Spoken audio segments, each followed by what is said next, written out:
নিজের জীবনের অনেক বড় সত্যি আখিকে জানিয়ে দিল দেবা।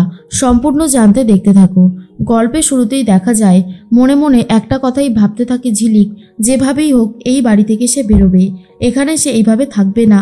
আর অন্যদিকে ঝিলিক তো কথা বলেছিল আখির সাথে, আখিকে বলে দিয়েছিল কি কি করতে হবে। এরপর সবাই মিলে খাবার দাবারগুলো তো নিয়ে আসে।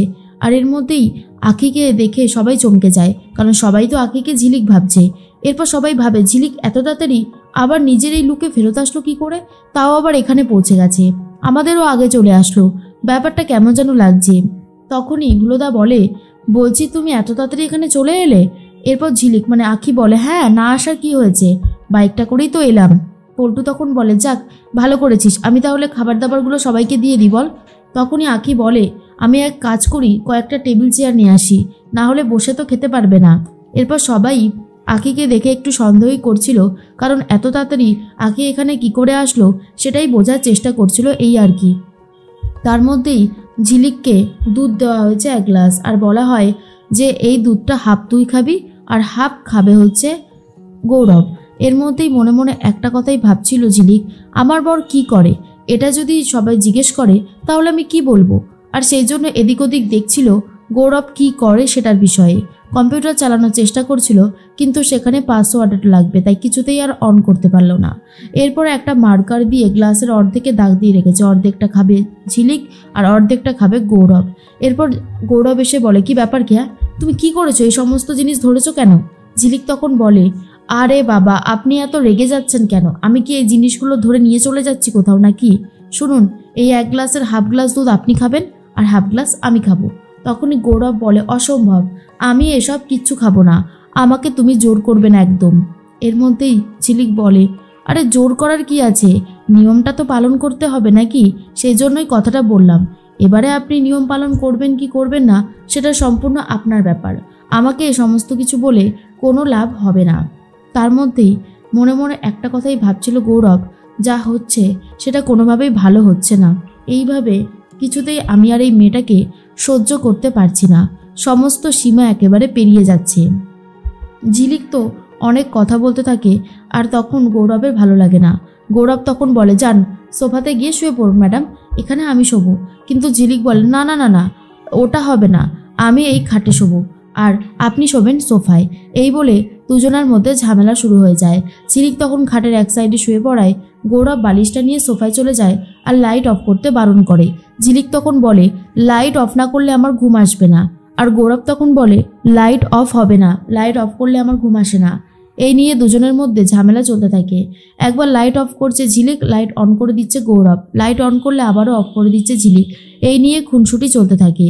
অন্যদিকে সবাই মিলে বলতে থাকে, বিশেষ করে পল্টু বলে, ঝিলিক তুইও আমাদের সাথে খেয়ে নে। কিন্তু ঝিলিক মানে আখি বলে, না না, দেবা আসুক, ওর সাথে খাবো একবারে বসে। পল্টু বলে, ঠিক আছে তুই যখন বলছিস। আরেকটা কথা জানিস, বউ বেশে তোকে আজকে অনেক সুন্দর লাগছিল দেখতে। এর মধ্যেই দেবা নিজের মায়ের ছবি নিয়ে খুবই কান্নাকাটি করতে থাকে, কারণ দেবা আজকের দিনেই তার মাকে হারিয়ে ফেলেছে। আর আজকেই ভীষণ কান্নাকাটি করছে দেবা। দেবার মা এসে যেন বলছে দেবাকে যে, দেবা তুই যখন কাউকে ভালোবাসবি তাকে কখনো ঠকাবি না, সেই ঠকানোতে যে কি জ্বালা সেটা আমি খুব ভালো মতন জানি। আমি যে অনেক কষ্ট পেয়েছি দেবা, আমি আর কোনো মেয়েকে কষ্ট দিতে পারবো না, তুই কোনো মেয়েকে আর কষ্ট দিবি না। এর মধ্যেই দেবা যেন ভাবতে থাকে মায়ের সাথে কত কথাই সে বলছে, আর অন্যদিকে ভাবে পিয়ারের কথা, আর ভাবে যে পিয়ারের জন্য আমার সব কিছু শেষ হয়ে গেছে, সেই পিয়ারকে আমি কোনো দিন ক্ষমা করব না, এমন উচিত শিক্ষা দেব সারা জীবন মনে রাখবে। এর মধ্যেই চলে এসেছিল দেবা। দেবা এসে দেখে চারিদিকে সবাই মিলে হৈ হোল করছে, নাচ গান করছে, খাবার দাবার খাচ্ছে। আর এটা দেখার পরেই বলে, এটা কিসের খাবার? পল্টু তখন বলে, আরে এটা তো ওই ছাতাবাড়ির খাবার, ঝিলিক তো নিজের বিয়ে নিজেই ভেস্তে দিয়ে এই খাবারগুলো নিয়ে এসেছে। দেবা তো খুব রেগে যায় শুনে, আর বলে, এই খাবার আমার গলা দিয়ে নামবে না। ওই পিয়ার যে কিনা আমাদের বস্তিতে আগুন লাগিয়ে সব কিছু শেষ করে দিতে চাইছিল, তার বাড়ির খাবার কেউ কি করে খেতে পারে? এই খাবার আমি কিছুতেই এখানে রাখবো না, ফেলে দেবো, কিছুতেই না। পল্টু তখন বলে, দেবা শান্ত হ। কিন্তু দেবা কোনোভাবেই শান্ত হতে পারছে না। ঘরে চলে গিয়ে খুব রাগ করতে থাকে আর বলে, কিছুতেই এটা মেনে নেব না। তার মধ্যেই চলে এসেছে আখি, অর্থাৎ ঝিলিক। এরপর আখিকে দেখে দেবা তখন বলে, কিরে ঝিলিক, তুই এখানে কি করতে এসেছিস? ঝিলিক তখন বলে, আমি তোমার জন্য খাবার এনেছি। তুমি তো রাগ করে না খেয়েই চলে এলে।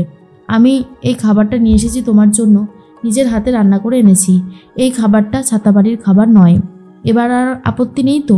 দেবা তখন বলে, আমি ভাবতেই পারিনি যে ওই খাবারগুলো কেউ খেতে পারে। আখি বলে, কান্নাকাটি করো না, একটু শান্ত হও।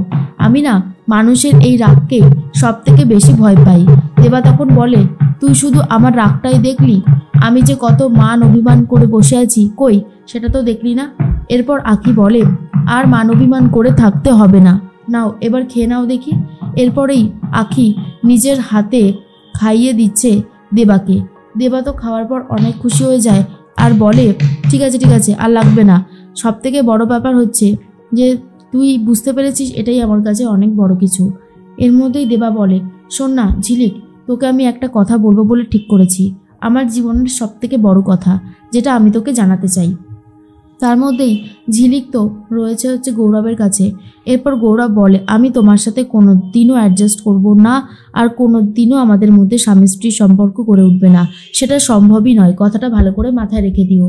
আর তখনই গৌরব এই কথাটা বলায় ঝিলিক তো খুবই কষ্ট পায় আর ভাবে, আর তো কিছু করবার নেই, এটা হওয়ারই ছিল আর এটাই হয়েছে।